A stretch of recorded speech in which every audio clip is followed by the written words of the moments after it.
Well, good morning, lady and gentlemen. We've been looking forward to having the Gun Collectors Association visit. I'm Colonel Keith Gibson. I'm a VMI graduate and the head of our museum system. We have 3 museums in our department. This one, which you probably should know, is the oldest museum actually in the state of Virginia, the oldest public museum established in 1856.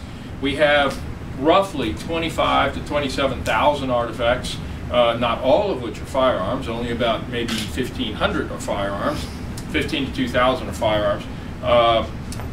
So it's a very diverse collection.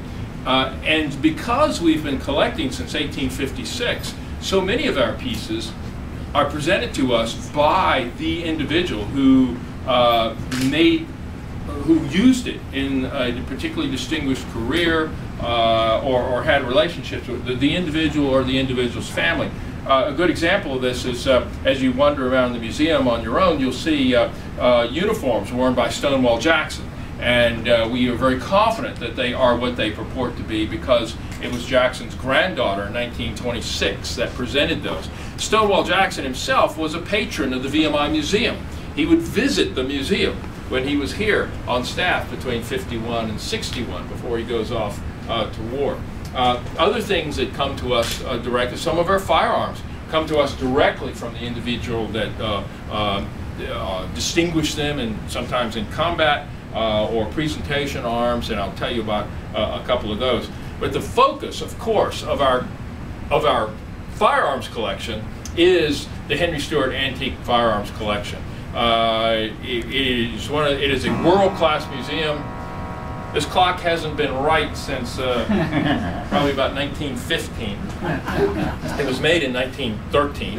So, but it'll just you know, whenever it wants to, it'll just boing every once in a while. The Stewart collection is truly, no exaggeration, a world-class firearms collection put together by the namesake. I'll show you some examples of Henry and his collection and how it comes to VMI. That's really my formal presentation to you this morning, is to tell you something about Henry Montgomery Stewart and how he put his collection together and why it ended up here, as opposed to museums in England and Europe and Washington, D.C. And Northern Virginia that sought the collection to become a part of their facilities.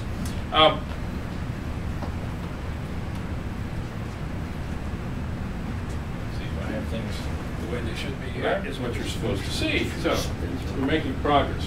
Right, Henry Montgomery Stewart is a graduate of VMI, class of 1935. Henry came to VMI, like the majority of cadets in those days, like some of them in this room, came to VMI to study civil engineering from his home in Pennsylvania, where he had resided as a young man. Interestingly enough, in those days, when Henry came here to study engineering, Nichols Engineering Building, which is adjacent to the museum building, was a brand new facility. It had just opened in 1932. In that facility was located the VMI Museum in those days. It was literally a wing of the engineering building, and Henry would pass by there on going to and from classes, and would volunteer. He already had a strong interest in firearms. In fact, he had already started sort of a small collection. So he would come in and volunteer his services in cleaning and oiling the 6 or 7 firearms we had in the collection in those days. One of them particularly caught his attention. It was a revolving cylinder rifle, Colt pattern, model 1855.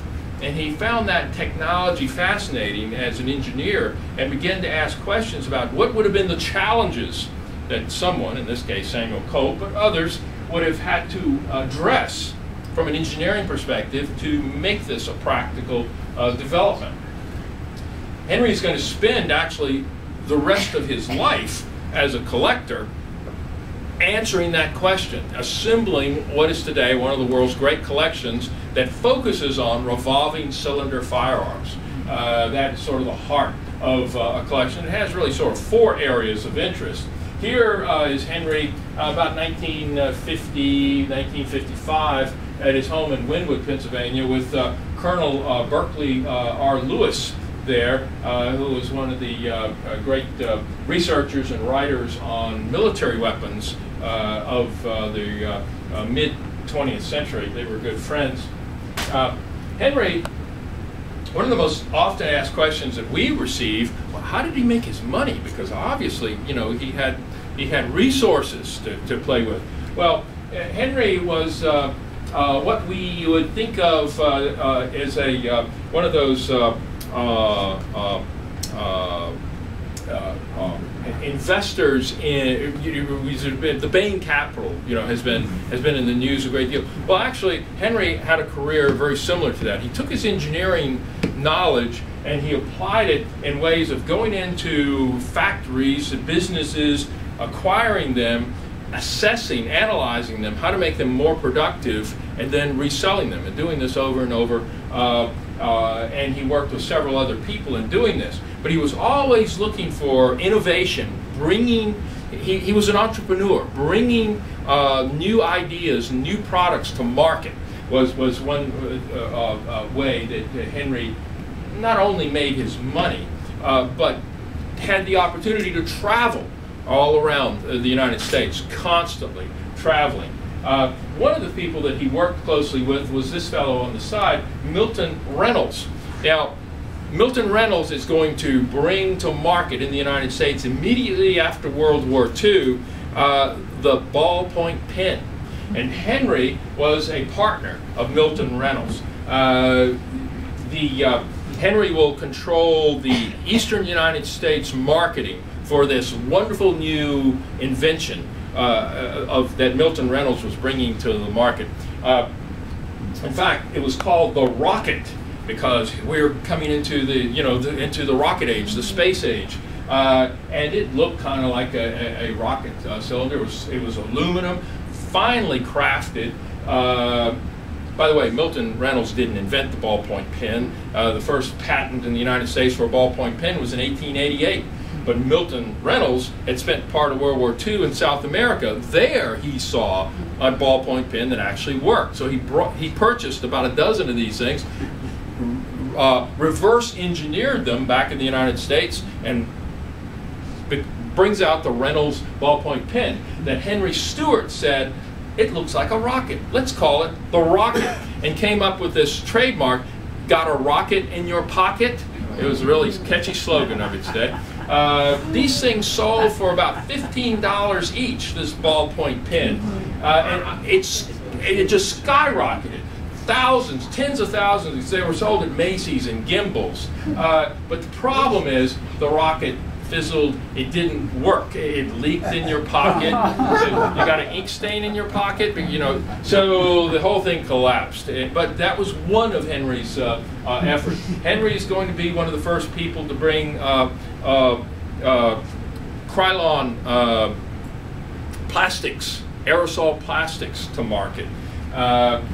Milton Reynolds, after his unfortunate experience with the pen, goes on to all sorts of other ideas, to include the development of the marketing aspects of contraception, birth control pills, which worked for him a lot better than the pen did. Other things that Henry's going to, after the pen issues, wearing electrical appliances. In the post-World War II economy, we have all of these, the kitchen is being electrified, and things such as blenders, which also looks kind of like a rocket, and I think but all those types of things Henry's going to be involved in. One of the things that worked really well for the company that he was with was controlling the patent for airline seat belts. Every time somebody took a trip on, in those days, Piedmont or Eastern, and clicked their seat belt, Henry was getting a royalty. He was also electronics in aviation was something else that they. So the answer is all kinds of things. He took his engineering interest and inquisitiveness and put it into all kinds of areas. Here he is with, oh, you might recognize this fellow. Ashley